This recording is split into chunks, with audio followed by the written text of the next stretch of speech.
Assalamualaikum warahmatullahi wabarakatuh. Halo sahabat sosial dimanapun berada. Kembali lagi bersama kami di channel PKH Ogan Ilir. Salam sehat untuk kita semua. Semoga kita dilancarkan rezekinya ya teman-teman sekalian. Amin amin ya robbal alamin. Di kesempatan kali ini kita akan coba menjawab pertanyaan-pertanyaan teman-teman semua. Terkait bantuan semuanya sudah ada yang cair, pastinya baik itu PKH tahap keempat, BLT BBM tahap kedua, serta sembako. PKH alokasi 3 bulan yaitu Oktober, November, dan Desember. Nah di sini banyak juga pertanyaan, mengapa pencairan dana PKH tidak sesuai komponen, atau berkurang?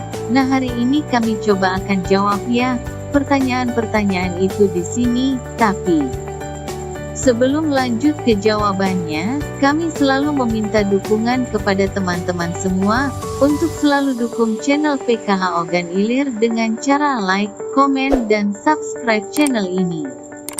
Agar kami selalu semangat untuk menyampaikan informasi tentang bantuan sosial kepada teman-teman semua.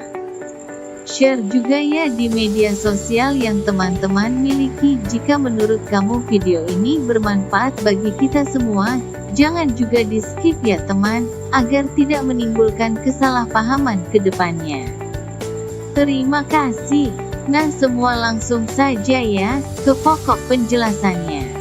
Mengapa untuk pencairan dana PKH tahap keempat ini berkurang, dan tidak sesuai komponen? Langsung saja, nah semuanya. Dulu untuk pencairan dana PKH itu pernah seperti ini ya, tidak sesuai komponen atau PKH-nya berkurang lalu pihak Kemensos mengirimkan surat khusus bagi semuanya. Bagi daerah, ataupun kabupaten ataupun sebutan yang lainnya. Terkait permasalahan ini, karena berkurangnya untuk penerima yang sudah cair, yaitu tidak sesuai komponen, ataupun pencairannya berkurang.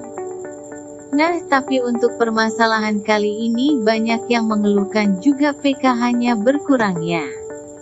Tidak sesuai komponen namun hingga saat ini pihak Kemensos belum menurunkan surat apapun.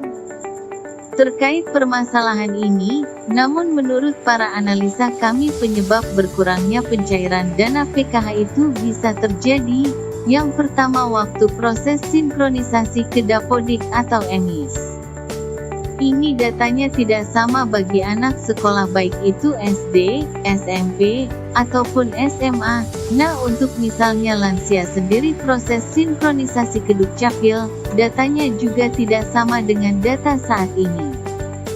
Jadi kemungkinan, untuk baik itu lansia, ibu hamil, dan lain-lain datanya juga tidak sinkron. Jadi dua permasalahan ini bisa menyebabkan untuk pencairan dana PKH-nya berkurang atau tidak sesuai komponen.